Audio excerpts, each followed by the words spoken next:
fim da Idade Negra, o Renascimento faz ressurgir as tradições greco-romanas, com as artes e filosofias dos gregos.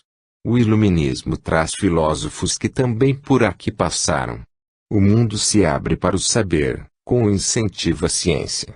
Contudo, o positivismo e o materialismo julgaram uma pá de terra em cima da religião e da filosofia, dando prevalência à ciência. Após os abusos da Igreja Católica durante a Idade Média e os arroubos poéticos, mas surrealistas de certos filósofos, o homem do século XIX se tornou descrente, materialista, sem Deus. Somente se aceitava a palavra da ciência, novo Deus dos homens. A filosofia e interpretação da vida por Karl Marx leva o homem a lutar contra o homem, com as lutas de classe. A religião fica restrita aos ingênuos e incompetentes. O que valia, então, era o dinheiro, o capital, tendo o capitalismo destruído já inúmeros lares pela necessidade de que todos trabalhassem o dia inteiro. Antevendo essa situação e preparando o caminho para maiores incentivos no campo do saber, planejou-se no plano espiritual a vinda de um espírito que, atuando no campo científico, o único aceito no século XIX, tentaria provar a existência do espírito e sua sobrevivência após a morte do corpo. Surge Allan Kardec, na França, que estudara na escola do grande pedagogo Pestalozzi, grande mestre que vivia na Suíça. Hippolyte Léon Denisard Rivail era o nome de Allan Kardec, sendo ele um pedagogo francês de renome. Interessou-se pelo fenômeno das mesas girantes, ou falantes, que chegaram à França vindo da América do Norte, após a fama conquistada pelas irmãs Fox, originárias de Desville, no estado Nova York, onde os fenômenos dos ruídos provocados pelos espíritos tiveram início. Allan Kardec estudou durante vários anos os fenômenos espíritas e publicou em 1958 o primeiro livro a respeito, O Livro dos Espíritos. Depois, publicou vários outros livros tratando de assuntos como reencarnação, mediunidade, origem dos espíritos e do universo e outras coisas mais. Ele tentou unir religião, filosofia e ciência novamente, posto que o espiritismo é como um tripé formado pelos três aspectos. Sem um, ele cai. A história se repetiu, e o espiritismo não ficou na França. Difundiu-se no Brasil, onde cresce sem parar, e tem se tornado muito popular, havendo espíritos notáveis encarnados com a missão de fazê-lo crescer, com destaques principais para Chico Xavier e Divaldo Franco, este último vivendo na cidade do nosso irmão Luiz, aqui presente, que pôde dar o seu testemunho. O espiritismo é religião, mas não deveria ser uma religião. Transformá-lo em religião organizada pode significar-lhe a morte. Sua filosofia é muito boa e satisfatória para as necessidades da maioria dos espíritos deste planeta. Sua ciência experimental deslumbrou os cientistas do século XIX, como William Crookes e Alexandre Aksakov, ambos de renome internacional. O espiritismo tem por base a existência de Deus, a imortalidade da alma, o espírito, a reencarnação, a lei de causa e efeito e a comunicabilidade com os mortos. Nos centros espíritas é pregada a moral cristã dos evangelhos, pratica-se a caridade e comunica-se com espíritos desencarnados por meio dos médiuns psicofônicos, ou falantes, e ainda por meio dos videntes, psicógrafos e outros. Doutrinam-se os espíritos desencarnados que vivem ligados ao mundo físico, a perturbar os homens e atrasarem sua evolução, esclarecendo-os acerca das verdades espirituais. Sanacan fez pequena pausa, como que para tomar fôlego e prosseguir. Fitou o auditório e continuou. Apesar de todos os esforços empreendidos pelos espíritas, o espiritismo não se difundiu ainda pelo mundo. Apenas uns poucos países possuem alguns centros. O Brasil está só na vanguarda do trabalho mediúnico evangelizador. Em nenhum outro país se realizam trabalhos de desobsessão como lá entre os espíritas do Brasil. Todavia, como o homem do século XX acompanhou o materialismo do século anterior, Espíritos reencarnaram com a missão de desenvolverem aparelhos capazes de gerar a comunicação entre os planos físico e espiritual. Incentivado e intuído, Haldiv, após descobrir que tinha gravado vozes humanas em seu gravador em um bosque onde somente havia pássaros, inicia trabalho de pesquisa conhecido como Vozes do Além, onde apresenta resultados surpreendentes, com gravação de mensagens de dizeres de várias ordens. Após ele, Jung Gerson aperfeiçoou o método para a gravação das vozes, dando nascimento às EVPs, ou vozes eletrônicas. No mesmo caminho de pesquisa, o Dr. George Meek e sua equipe, em um laboratório nos Estados Unidos da América, auxiliados por espíritos desencarnados que se comunicam através de médium psicofônico, desenvolvem o aparelho chamado de Spiricom, de Spirit Communication. Com esse aparelho, já conseguem se comunicar com os espíritos, ouvindo suas vozes, ainda meio metálicas, mas que serão ouvidas nitidamente em breve. E eles já desenvolvem o Videocom, aparelho tipo televisão capaz de captar imagens do lado de cá, que são transmitidas ao tubo de imagem do aparelho. Abre-se, assim, oportunidade maravilhosa de comunicação entre os dois planos, o físico e o espiritual. Em breve, os habitantes da Terra nos verão na televisão, da mesma forma que nós os vemos em nossos aparelhos similares. É importante salientar que no plano espiritual não há religiões. Aqui ninguém é católico, judeu, espírita, budista ou partidário de outra religião qualquer. Após a morte, compreendamos que a vida continua, que os espíritos são imortais, que Deus é uma realidade, ainda que com concepções diferentes, mas sentido de alguma forma, e que todos somos irmãos. Não há, então, necessidade de divisão ou separação. A tendência deve ser sempre a união, a unificação, a harmonia e a síntese. A base da religiosidade é Deus, a existência do ser individualizado e imortal, a evolução, a lei de causa e efeito e a reencarnação. O resto são detalhes, que não têm o condão de separar e dividir os seres. Somos religiosos sem religião, no sentido terreno. Buscamos a verdade, e uma vez tendo encontrado, não a engarrafamos e rotulamos. Somos livres pensadores, e buscamos o amor, a força que nos une a Deus, o absoluto, e uns aos outros. Daí a importância de, ao receber outro corpo de carne na Terra, levarem consigo a ideia da verdadeira religiosidade, independente de religião, e tentar levar a ciência a ver que o que procura é o mesmo que almeja a filosofia e a religião, o saber, a verdade, a consciência cósmica. Nossa origem é divina, e nosso destino é a evolução infinita e eterna. Meditemos sobre tudo isso, e saiamos daqui cheios de amor pela vida e por todos os seres do universo. E que a paz de Deus esteja com todos. Sanakhan terminou a explanação. Levantaram-se as pessoas sem aplausos, o que ali é comum, diferente do comportamento, nessas ocasiões, na Terra. Porém, em seus semblantes, viam-se o contentamento e a alegria. Todos gostaram da palestra e se dirigiam ao mestre para saudá-lo. Após os cumprimentos, Sanakhan chamou-me e disse: Beto, vamos embora. Já é hora de você acordar. Mas, mestre, não posso conhecer melhor a colônia e seus habitantes. Outro dia poderá vir, inclusive só, pois agora já poderá mentalizar e vir em seguida. Se forçar agora o seu organismo carnal, nada recordará dessa palestra aí do que viu aqui. Está bem, mestre. Vamos. Despedimos-nos e saímos da cidade, rumo ao monte.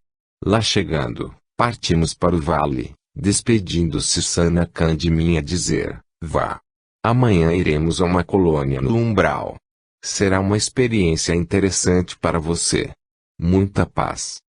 Muita paz, mestre. Até amanhã. Voltei para meu escafandro de carne meio contrariado.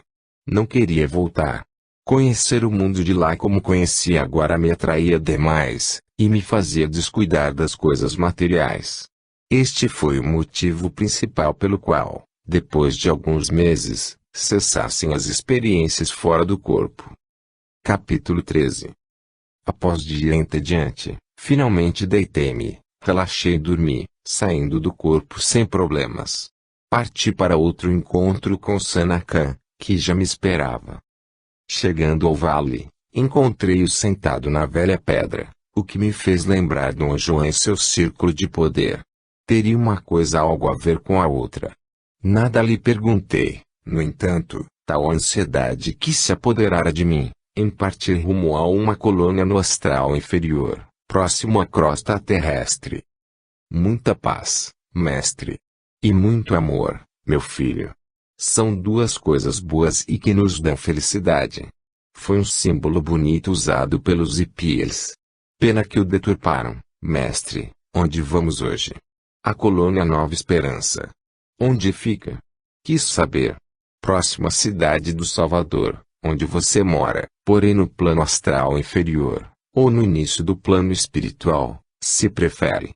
Fica em zona chamada pelos espíritas de umbral, como a colônia Nosso Lar, conhecida do livro de André Luiz. Exatamente. Fica em região semelhante, só que distante daquela colônia. Podemos partir? Perguntei. Claro. Vamos. Sem nada dizer, Sanakhan foi sumindo. Mas como já conhecia o processo, concentrei-me nele, passando a segui-lo. Logo chegamos a um bosque escuro, parecendo ser noite. Estávamos em uma espécie de clareira, cercada de árvores altas, esquisitas, cheias de cipós compridos. Senti uma espécie de vento frio e percebi que um nevoeiro cobria a região. O clima era meio fantasmagórico. Porém, não cheguei a sentir medo. Beto, disse-me Sanakhan, não se ligue mentalmente às condições por você percebidas. Do contrário sentirá, de fato, frio. Entrará no esquema aterrador próprio dos espíritos que vivem aqui. Alguém vive aqui, mestre? Indaguei espantado. Sim. Aqui é o chamado umbral, zona habitada por seres em sofrimento, com crise de consciência, em ignorância, purgando as energias deletérias que fizeram aderir a seus corpos energéticos. Em contrapartida, seres perversos, inteligentes, prontos a dominar os incautos e despreparados, fazendo deles verdadeiros marionetes, joguetes nos esquemas de obsessão. Há perigo em permanecermos aqui, mestre? Não, pois eles percebem a minha aura luminosa, respeitando-me, por saberem que não são páreos para mim, de energias mais poderosas. Não me atacariam. E se eu estivesse só, seria atacado? Sim, Beto. Respondeu Sanakhan sorrindo, e completou, você ainda não atingiu tamanha elevação, capaz de desestimular os ataques das trevas pela simples luminosidade de sua aura. Mestre, o que esperamos para entrar na colônia? A chegada de Rodolfo e Marlene. Eles virão conosco? Perguntei com claro tom de surpresa e alegria. Que ótimo! São trabalhadores permanentes da colônia Nova Esperança. Conhecem bem essas paragens. Viveram recentemente no Brasil, optando, após o desencarne, em viver e trabalhar aqui, em serviço de auxílio aos que estão em condições de sair do umbral, da escuridão, para penetrarem na cidade de recuperação e trabalho redentor. Enquanto ouvia Sanakhan falar, percebi chegarem por entre as árvores Rodolfo e Marlene, com ar de alegria ao nos ver. Aproximaram-se, e Marlene foi a primeira a o cumprimentar-nos. Olá, mestre. Beto, como vai de aprendizado? Como vão vocês? Perguntou Rodolfo, em seguida. Bem. Respondi, na companhia do mestre Sanakhan. Como vai o trabalho? Perguntou Sanakhan aos dois. Bem, mestre. Respondeu Rodolfo, temos conseguido auxiliar bom número de irmãos que perambulam por aqui, principalmente os arrependidos. Estes já estão abertos ao auxílio, o que facilita a ajuda. Recebem tudo de bom grado, sendo gratos. Porém, Os não arrependidos se martirizam com as cenas constantemente revistas, recordadas, de atos errados, às vezes criminosos, cometidos em vida carnal, sendo fechados ao auxílio. Muitos são teimosos, achando que agiram corretamente. Essa atitude muitas vezes arrasta os espíritos para regiões ainda mais escuras e profundas, em muito assemelhada ao inferno descrito por Dante Alighieri, no livro A Divina Comédia. Sanachan interrompeu Rodolfo, dirigindo-se a mim e dizendo: Beto, não sei se você sabe, mas Dante esteve no abismo, nas trevas, em viagem de observação, em missão, a fim de escrever para o mundo a realidade das zonas espirituais. Esteve também em zonas elevadas. O livro O Abismo, de Ranieri, também é fruto de viagem àquela região terrena, chamada de abismo, devido à profundidade em que se encontra em relação à crosta terrestre. Mas, mestre, quer dizer que há espíritos vivendo abaixo do solo terreno? Sim, muitos quilômetros abaixo, em lugares que você não está preparado para visitar. Você se desequilibraria se fosse lá, com toda certeza. Se o senhor está dizendo, acredito.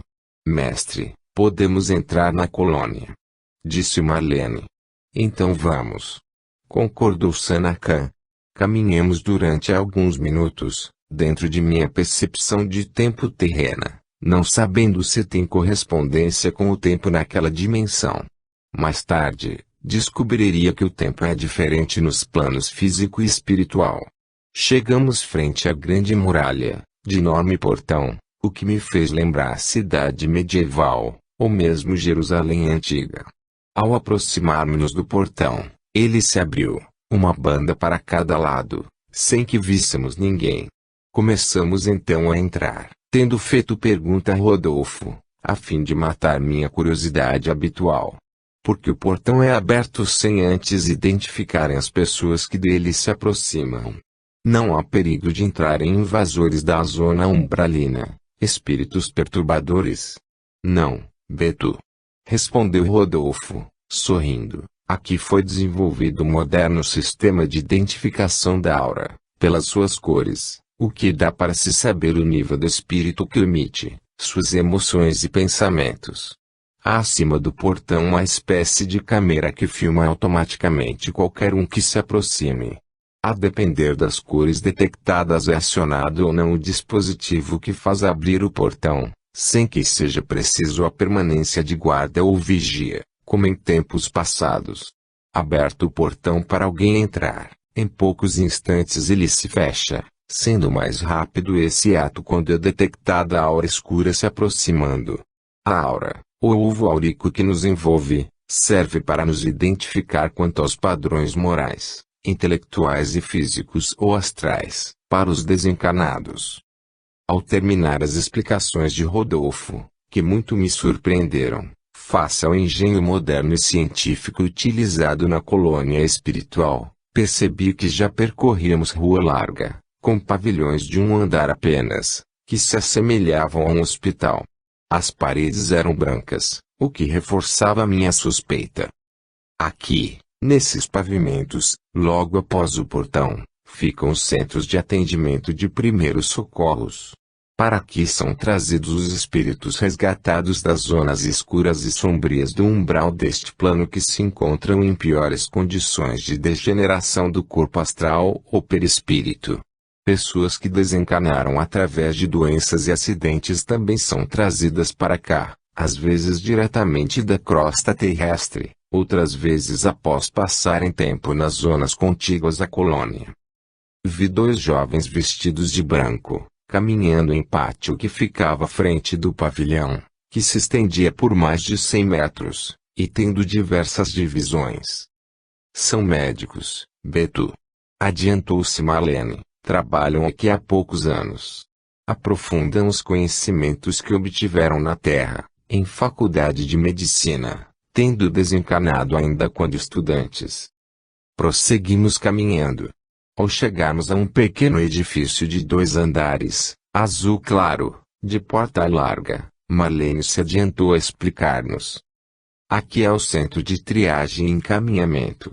Depois da recuperação no centro de tratamento, ou hospital, as pessoas vêm para cá, para que os especialistas em administração, auxiliados por psicólogos e sociólogos, decidam para onde irão encaminhar as pessoas.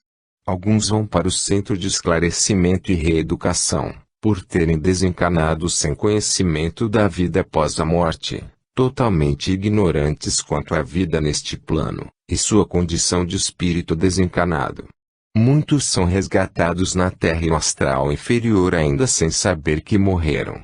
Faz-se necessário, assim, o devido esclarecimento e a reeducação do espírito para a nova vida, já que o passado anterior às suas últimas encarnações está esquecido temporariamente. Quanto tempo levam aqui nesse centro? Perguntei. Geralmente, pouco tempo, onde recebem as primeiras lições sobre a vida e a morte do corpo, o desencarne, a reencarnação, a imortalidade e a lei de causa e efeito. Recebem, também, as primeiras explicações acerca de seus veículos ou corpos astrais, a fim de se adaptarem rapidamente à sua funcionalidade e meio ambiente daqui. E depois? Perguntei, apressado. Mais esclarecidos, falou Rodolfo, alguns vão para os setores de escolas, ou de trabalhos diversos.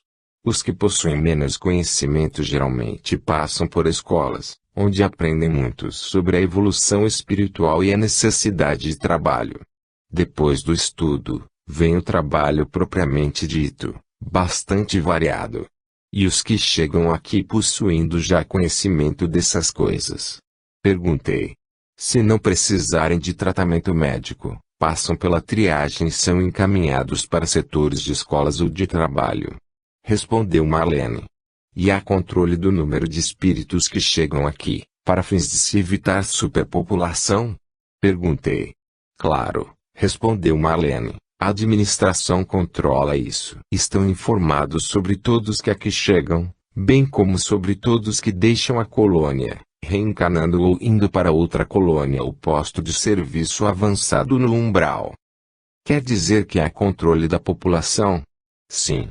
Respondeu Rodolfo. Sem isso a cidade ficaria superlotada e de difícil administração, face aos limites impostos pelas muralhas protetoras, necessárias em razão da região em que fica a colônia.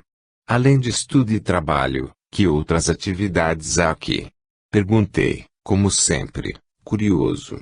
Atividades artísticas, como encontros de músicos, concertos, exposições de pintura e escultura, congressos culturais, exposições de inventos e pesquisas e outras coisas mais.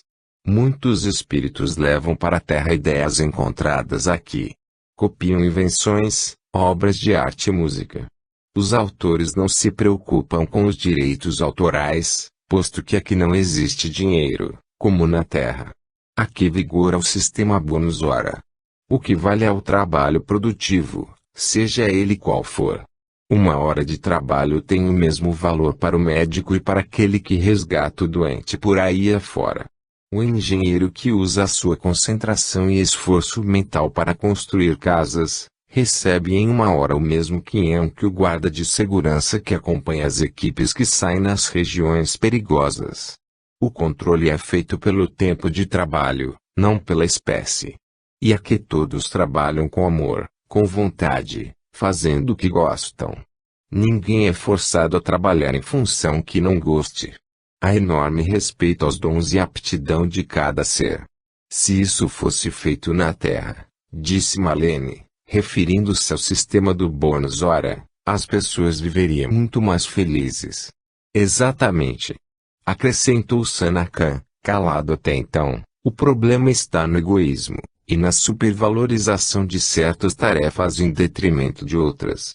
O homem não compreendeu ainda que todos os serviços são igualmente importantes, desde que se destinem ao bem-estar e crescimento evolutivo do espírito. Na Terra, o varredor de ruas deveria ser tão respeitado quanto o médico. Sem ele, as cidades se encheriam de lixo, gerando inúmeras doenças que dizimariam a humanidade. Porém, sem reconhecimento, E altamente discriminados, os apanhadores de lixo levam a vida a mexer em matéria putrefata, sem condições de proteção adequada à sua saúde e recebendo mísera remuneração.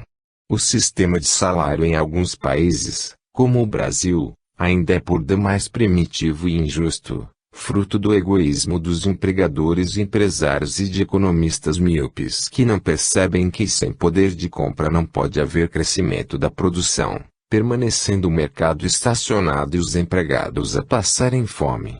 Mas vamos prosseguir em nossa visita. Sim, mestre, disse Rodolfo. Prosseguimos, passando por vasto jardim, na verdade uma praça com bancos, regatos de água cristalina e plantas coloridas. Aqui as pessoas vêm conversar ou meditar, quando não estão fazendo nada, disse Rodolfo. Mais adiante, começaram a aparecer quarteirões com várias casas, todas possuindo jardim em volta. Todas de tamanho modesto. Não vi nenhuma mansão. Por aqui moram os médicos e enfermeiros, além de trabalhadores de setores próximos. Assim, podem ir andando para o serviço, disse Marlene. Há transporte na colônia? Perguntei. Sim, Beto, respondeu Selene. A maioria dos moradores daqui não podem volitar, quer elevar-se acima do solo. Seus corpos ainda são de energia densa. Poucos podem fazê-lo. Assim, o governador da colônia instituiu uma norma, proibindo o voo pelas ruas da cidade, para que não constrangesse ou humilhasse os que não podem voar. A norma foi aceita sem contestação, pois aqui todos confiam no governante e todos buscam harmonia com o próximo, cansados da vida na terra, onde não há fraternidade, nem respeito ao próximo. Aqui todos sentem a diferença de vida, de trato, da consideração e respeito, e por isso cooperam para que todos se sintam bem e cresçam. Como é o transporte, então? Quis saber. É uma aeronave chamada de aeróbus, misto de ônibus terreno com os trens mais modernos da Terra, só que não possuem rodas, deslizando pouco acima da superfície. É impulsionado por energia deste plano, de difícil compreensão para vós, porque sem similar na Terra. Não produz ruídos ou poluição. Um engenheiro brasileiro desenvolveu algo semelhante, no sul, chamado de aeromóvel, um trem movido a ar, silencioso, econômico e não poluente. A ideia foi boa. Prosseguimos com nossa caminhada e penetramos o setor das artes. Havia belíssimas construções, com requinte de arquitetura e decoração. As cores eram distribuídas com magistral e magnânima harmonia. Cada edifício desses, adiantou-se Rodolfo, é centro de uma arte, como pintura, música e escultura.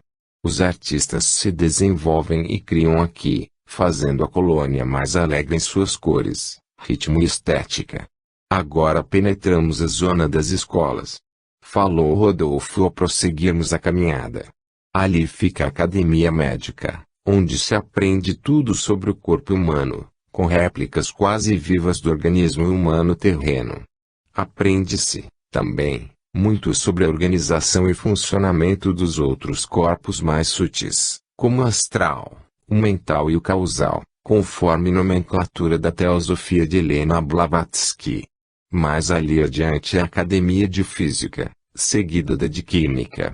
Ali do outro lado fica a Academia de Astronomia, onde realizam importantes estudos sobre os buracos negros do universo. Interessante, disse, interrompendo Rodolfo, gostaria de ver por dentro. Infelizmente hoje não será possível, Beto. Hoje estão fechados, devido ao feriado instituído para o encontro no Parque Central, que durará todo o dia, no centro da colônia. Disse Rodolfo. Feriado. O que haverá nesse encontro? É uma festa, em comemoração à fundação da colônia, que se deu no século XVIII. Há grande confraternização entre os habitantes desta colônia e visitantes de outras, com troca de experiências.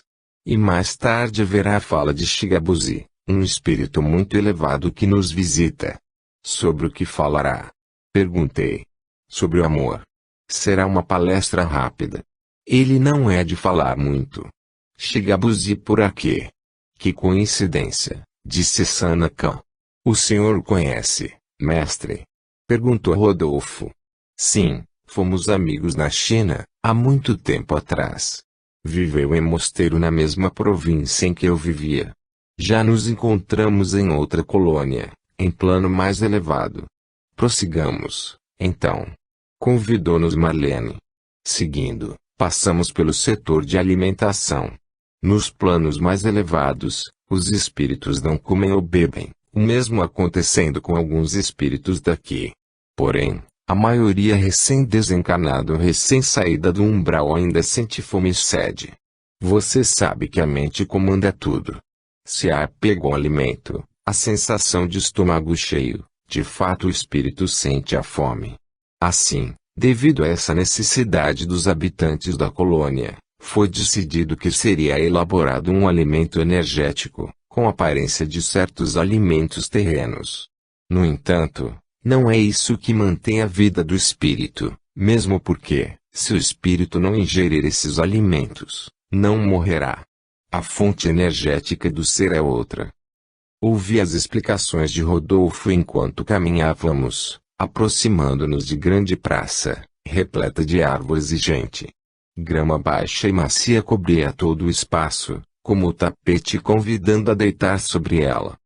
Passamos por entre as pessoas, sem despertarmos curiosidade, face ao número de pessoas. Jovens e velhos, em aparência apenas, acorriam de todos os lados aquele lugar. Aproximamo-nos do centro do parque, percebendo espécie de palanque de comício político.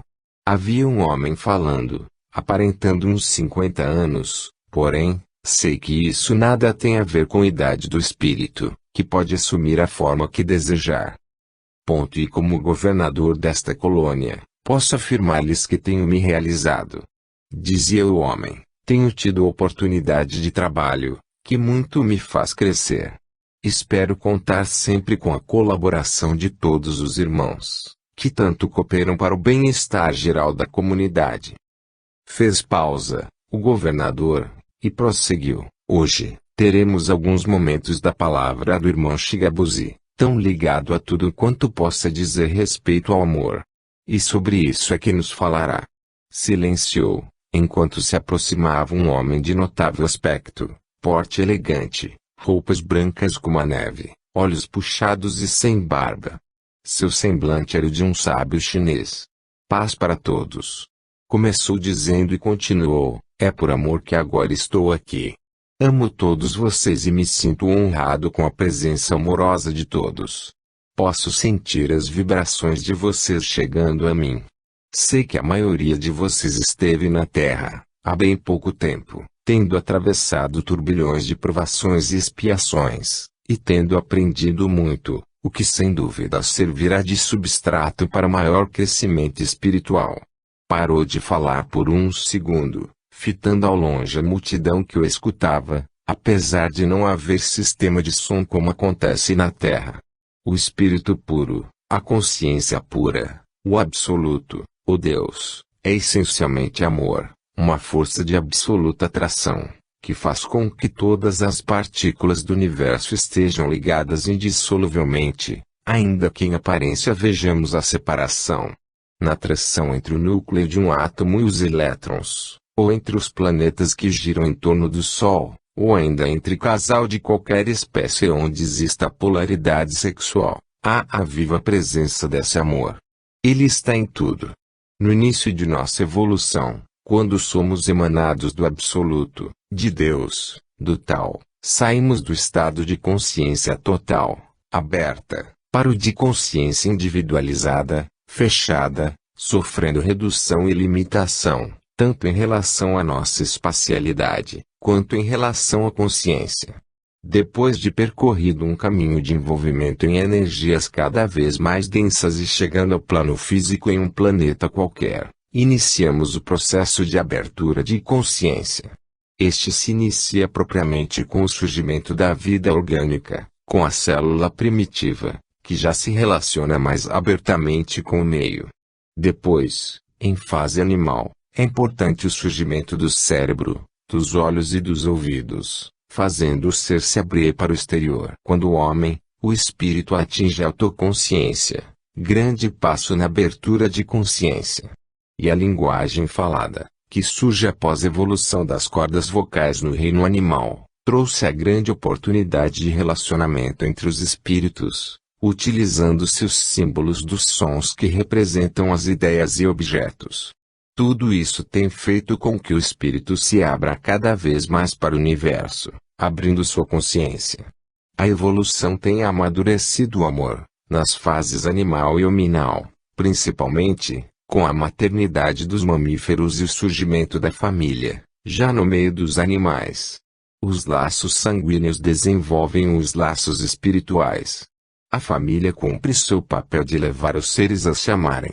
Sem ela, seriam precisos muitos milhões de anos para o nascimento do amor entre os homens estranhos uns aos outros, que se fechariam em seu individualismo isolacionista. O tempo, por seu turno, tem aquecido a fornalha do coração do espírito, fazendo-o compreender que não basta preservar e cultuar a família humana, mas sobretudo a família terrena, a humanidade, em termos abrangentes dos espíritos encarnados. É a grande família universal, alargando-se os estreitos horizontes da vista humana, para que se contemple os seres de todos os níveis evolutivos, de todos os reinos, todas as raças, e de todos os recantos do universo. Como é bom olhar nos olhos de outro ser espiritual, seja uma formiga, um leão, uma coruja ou um cão, ou ainda um homem em evolução, e ver neles a nossa própria essência, a nós mesmos, automanifestação divina. Sorrir para todos, estender as mãos e abrir o coração, desmanchando a couraça e os castelos construídos para a defesa, deixando baixar as guardas. Vencer a indiferença com um sorriso, levando neste o mais puro sentimento do amor fraternal. Aqui chegados, vocês compreendem a fugacidade da vida humana e a insanidade do apego à matéria, principalmente ao dinheiro, poder e fama. Tudo isso fica na terra, como que impedido de chegar aqui por buracos de uma peneira, a da morte. Esta é larga, por mais das vezes a força, os horizontes limitados pelo berço e túmulo. Desencarnado, o espírito compreende a realidade da imortalidade e da vida após a morte. Com o tempo, percebe as intrincadas relações de causa e efeito, a lei do karma, que nos liga aos atos praticados por nós em qualquer tempo e lugar.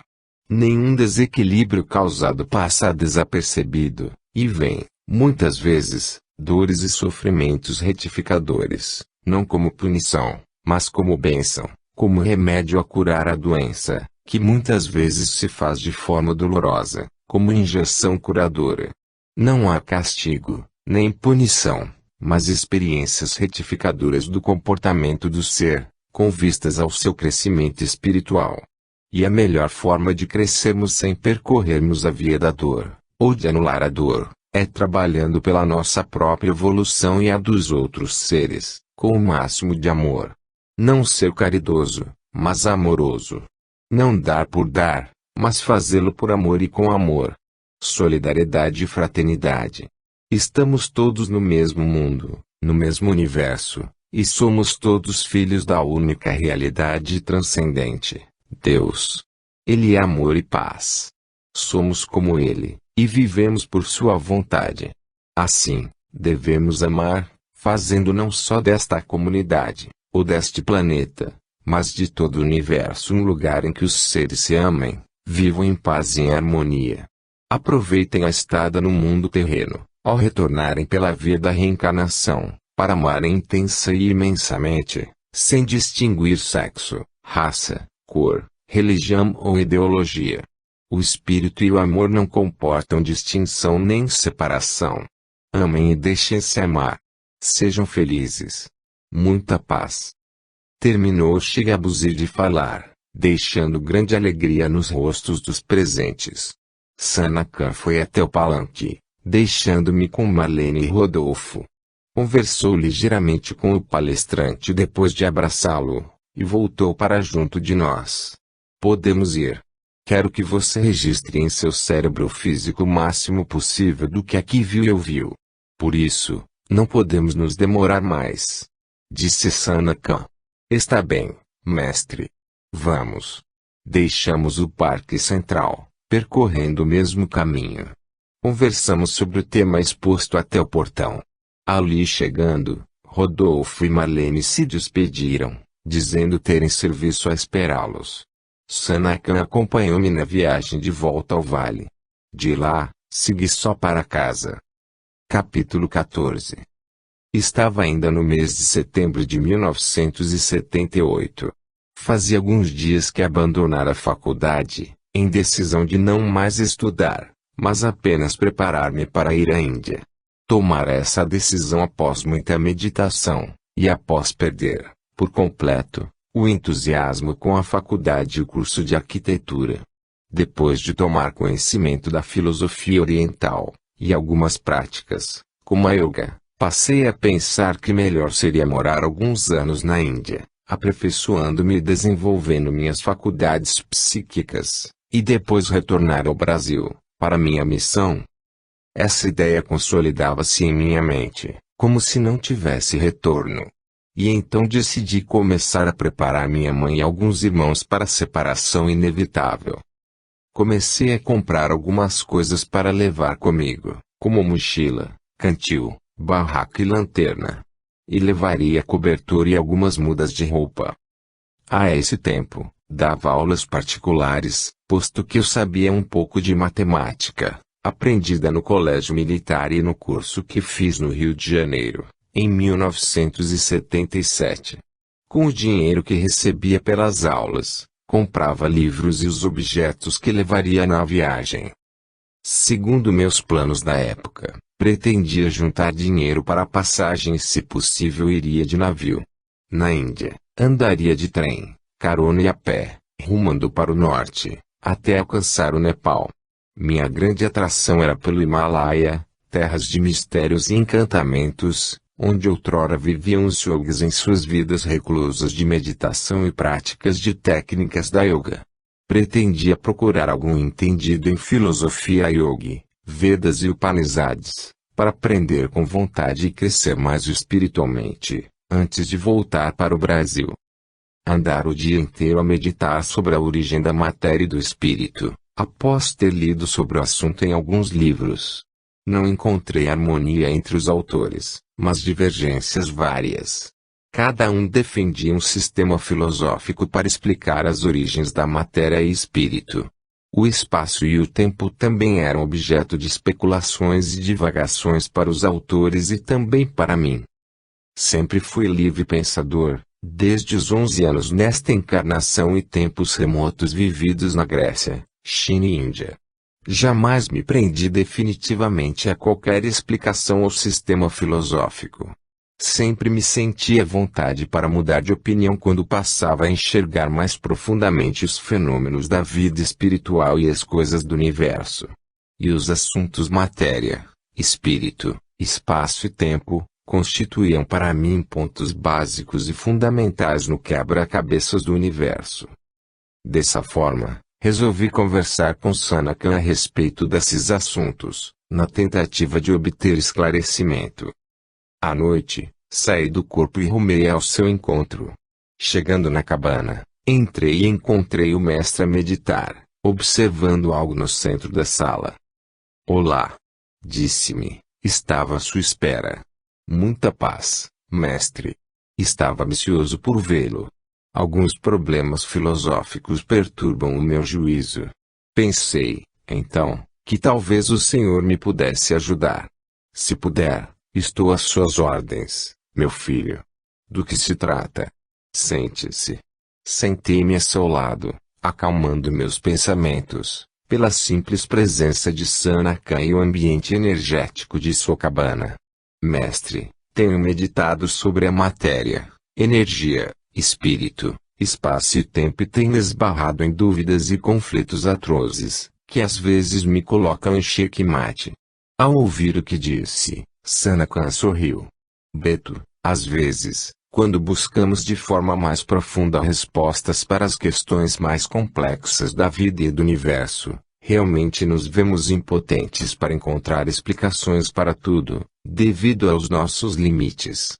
Temos que ser conscientes de que apenas iniciamos nossa evolução, e nossa razão, auxiliada pela intuição, que é sentido superior da alma, ainda não consegue penetrar todos os mistérios. É exatamente como me sinto agora, mestre. Não encontro respostas exatas. As fontes de onde tentei aurir tais respostas são conflitantes, contraditórias, ou às vezes superficiais. O Senhor sabe que procuro o fundo das coisas, a verdade, não me satisfazendo com explicações superficiais. Eu sei, meu filho. E isso me ajudou muito quando vivemos juntos no passado, pois suas dúvidas e questionamentos me levaram sempre a maior e mais profunda reflexão sobre as coisas. O discípulo questionador é o que mais agrada ao mestre, pois é o que mais exige dele e o que mais o impulsiona ao crescimento espiritual. Por isso é que gosto tanto de você. Obrigado, mestre.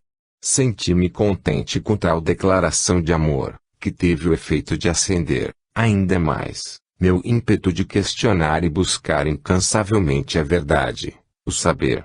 Beto, para começar, vamos analisar uma das questões mais polêmicas em filosofia avançada, e somente apreciada por poucas correntes filosóficas, principalmente da Índia, onde alcançou-se maior profundidade na revelação da verdade, ou em especulação pura e simples dos pensadores. Qual é, mestre? Perguntei ansioso. Vamos devagar. Você sabe que a matéria como hoje a consideram não é mais do que concentração de energia, e que está em movimento. A moderna ciência já consegue perceber os elementos básicos formadores do átomo, que antigamente era tido por indivisível, daí porque o nome átomo, que é de origem grega. Descobriu-se, inicialmente, que o átomo era formado por um núcleo de prótons e nêutrons, circundado por elétrons. Depois, descobriram-se os prótinos, neutrinos e descobriram outras partículas, como quarks, bósons e outras. Percebe a física quântica que nenhuma das partículas antes tidas como indivisíveis assim o são. Ao contrário, cada uma delas é a combinação e união de algo em movimento, cada vez menor e mais acelerado. Se percorrermos mentalmente essa via, já que não possuímos nem neste plano aparelhos que nos capacitem perceber partículas ou movimentos menores, onde chegaremos? É aí que está uma de minhas dúvidas, mestre.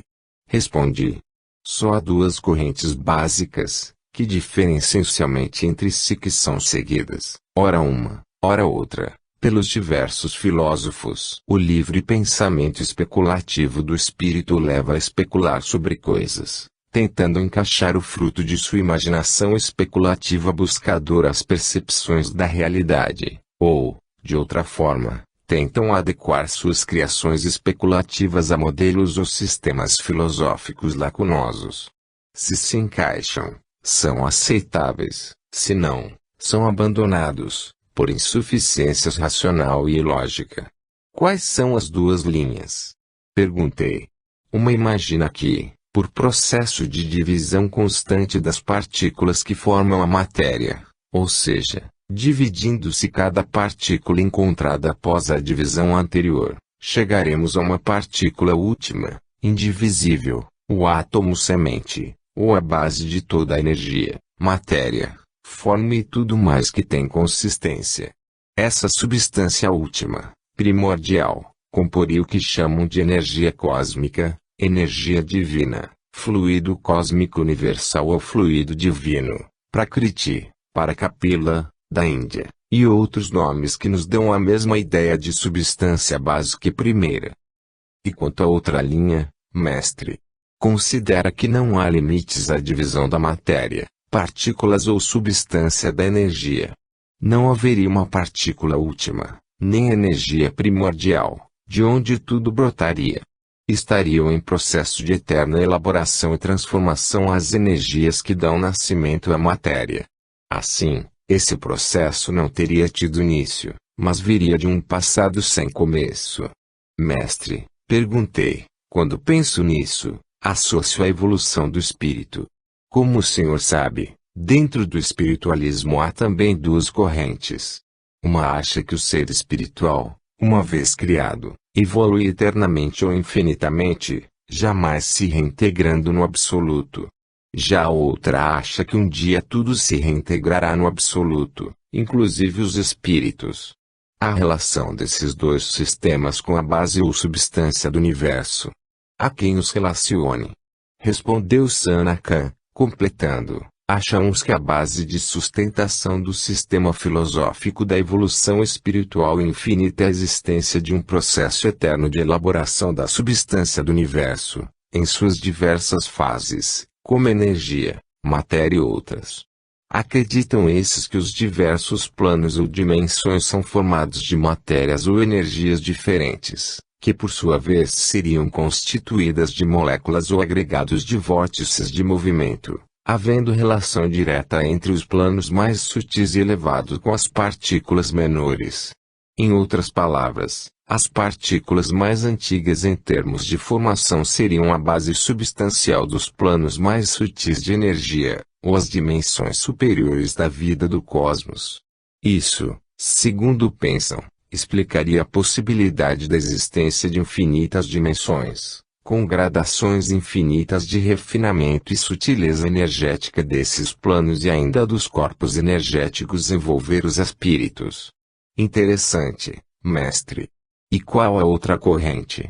A outra relaciona a evolução espiritual finita com a existência de uma substância básica universal, composta de partículas indivisíveis, os átomos semente. Havendo o fim da busca das partículas diminutas, dizem, os planos ou dimensões seriam limitados, posto que formados por essa energia. E também o espírito atingiria um fim evolutivo, ao chegar a ser envolvido com as menores partículas, até chegar a perder todo e qualquer envoltório energético que o separe do absoluto. Chegada a hora da desagregação do envoltório espiritual, reintegrar-se ele novamente no todo de onde saíra, Deus, o absoluto. Mestre, qual a corrente que o senhor segue? Um misto dessas duas que lhe falei.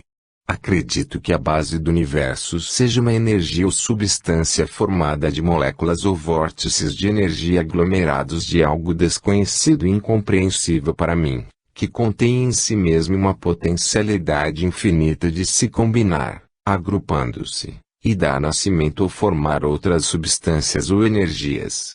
Essa energia primária seria a base de todo o universo energético material em sua multiplicidade infinita de planos ou dimensões, bem como os diversos envoltórios dos seres individualizados nascidos. Assim, da mais densa matéria até a mais sutil forma de energia imaginável, todas nasceram dessa energia ou substância primária. Como vês, também acho que a evolução do espírito não terá fim, uma vez nascido. Está no absoluto a potencialidade infinita criadora, intrínseca em sua própria essência. E a consciência cósmica, mestre, como convive com essa energia primária? É algo apartado? Perguntei, curioso. Não, Beto. Respondeu Sanakhan em tom sério e grave, porém afetuoso. A consciência cósmica, o absoluto, não é algo apartado, separado, da substância. Ou seja, não se pode verdadeiramente retirar a consciência da energia primária. Sem substância, a consciência desapareceria, surgindo vácuo filosófico, ou nada. Como já conversamos em outra ocasião, a consciência tem base consistencial. E ela está indissoluvelmente e intrinsecamente ligada à energia primária. É como se fossem dois em um, mas na verdade apenas um ou uno. Princípio material e princípio espiritual, Prakriti e Purusa para Kapila, o indiano, na verdade são apenas aspectos da realidade una. Impossível separá-los. Espírito e matéria têm a mesma origem, tendo sido projetados da dimensão do absoluto para o universo por ele criado, para sua glória, sendo sua expressão. Deus verdadeiramente vive em seu universo, que não é verdadeiro e essencialmente separado dele. Mas isso não implica em panteísmo. Ele é imanente e transcendente ao mesmo tempo. Mestre, sendo o universo material também infinito e a evolução espiritual infinita, não chegará um dia em que a criação divina superlote o universo. Não, Betu. Respondeu Sanatan sorrindo, e continuou, a substância do absoluto, que é um de seus aspectos, é infinita, e por isso jamais se esgotará, bem como jamais se esgotará o seu potencial de combinação. Seres individualizados serão projetados no universo eternamente, misto de consciência envoltório e isolante. O espírito sempre estará associado a alguma forma de matéria, em níveis de concentração de energia infinitos. A alma não é então algo abstrato, como pensam os homens. Claro que não. Sorriu Sanatan ao responder, não existindo nada, todos os seres e dimensões são formados de algo, por mais sutil e incompreensível que possa nos parecer. Mestre, e as dimensões ou planos não atrapalham uns aos outros? Não. Você sabe que as ondas de TV são capazes de atravessar as grossas paredes das construções humanas, assim como as do rádio. Os raios-x também atravessam a carne.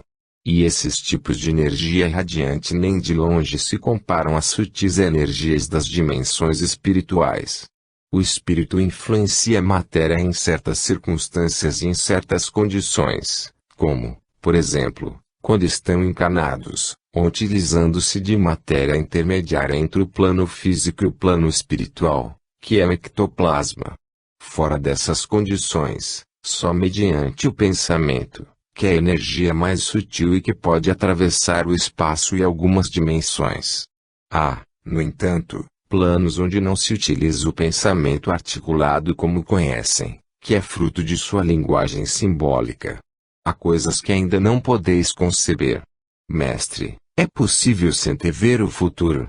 Os espíritos mais elevados, que conseguem chegar às causas dos fenômenos da vida de forma mais ampla e profunda, inclusive conhecendo a psicologia humana e espiritual de comportamento individual e coletivo, podem prever o que acontecerá com a continuação da marcha evolutiva individual ou coletiva. Hoje o homem já pode dizer com relativa margem de segurança que choverá em algumas regiões da Terra e que em outras fará sol. Isso se deve a seus engenhos como balões atmosféricos e satélites que, fornecendo-lhes informações das localizações e deslocamentos de nuvens, bem como sua concentração e densidade de vapor d'água, dão-lhes uma visão de conjunto que, aliada a seus conhecimentos de física e matemática, lhes permitem saber por onde passarão as nuvens e onde as águas cairão. Se o homem branco disser um bosqueman e australiano que vai chover em tais e tais dias, e acertar, será tomado por um Deus, um ser superior, capaz de prever o futuro. Projetada essa possibilidade em escala infinitamente maior, em termos de ciência e alcance consciencial individual e coletivo, chegamos à conclusão de que saber o futuro é possível, ainda que tenha limites essa previsibilidade. Esse é um assunto complexo, mestre. Sim, e muito. Imagine que um espírito se locomove em velocidade superior à da luz, distanciando-se da Terra, e presencie o nascimento de uma estrela, a milhões de anos-luz de distância. Ao retornar, a luz dessa estrela ainda não será vista pelos habitantes da Terra. Esse espírito poderá prever o seu nascimento, sendo incompreendido pelos habitantes da Terra. Poderá dizer até a localização da estrela na abóbada celeste e mapa celeste, pois já viu a estrela nascer. Esse é um caso em que se vê coisas que já aconteceram e se conta o que foi visto para aqueles que ainda não presenciaram o fato. Nesse caso, um fato é presente para uns, os que estão vendo o nascimento da estrela, passado para outros, os que já viram o nascimento, e futuro para outros, aqueles que ainda verão o nascimento da estrela. Velocidade, espaço e tempo produzem, unidos, relações às vezes de difícil compreensão para quem vive no plano físico, de velocidade pequena dos meios de transporte e comunicação, e cérebros de velocidade de raciocínio lento. Em outras dimensões, o pensamento é mais rápido, as moléculas são mais ágeis, o deslocamento velocíssimo, o que modifica muito a relação velocidade-espaço-tempo, onde reside a potencialidade de se ver o futuro do homem. Nostradamus captava intuitivamente o que lhe ditava um espírito elevado que já havia